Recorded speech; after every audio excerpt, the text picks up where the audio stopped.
Сәлем достар, бүгін біз күріш суының пайдасы туралы айтатын боламыз. Күріш суын қолдану әдістері ол бетке арналған тоник ретінде қолдануға болады, майларды алады беттің, безеуге қарсы құрал ретінде қолдануға болады, теріні ағартатын құрал ретінде, пигментті дақтарды кетіруге арналған құрал ретінде қолдануға болады, және шашқа қолдануға болады.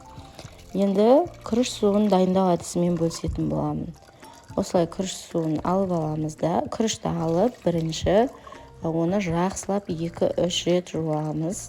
Таза мұздай суға салып, жақсылап 2-3 рет жуып аламыз. Негізі күріш суын арықтауға да қолданады, оны диеталық өнім ретінде ішеді, бірақ аш қарынға ешқашан ішуге болмайды. Өйткені құрамындағы заттар асқазаныңызға кері әсер келтіруі мүмкін. Ал бұл бетіңізді майлы беттерге қатты күшті әсер етеді, пигменттік дақтарды кетіреді, безеулерді кетіреді. Негізі күрішті баяғыдан білесіздер, қаншама ғасырлар бұрын қолданып келе жатыр. Осылай 2-3 рет шайып алғаннан соң таза су құйып 15 минутқа қойып қоямыз.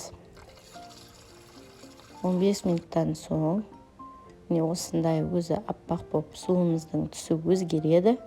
Сол кезде оны бір ыдысқа құйып аласыздар да бетіңізді жуамыз, немесе шашыңызға қажет болса шашыңызды жуасыздар. Ол шашты жұмсақ әрі жылтыр етеді, ал бетіңіздегі безеулерді, майларды кетіреді. Жасап көріңіздер.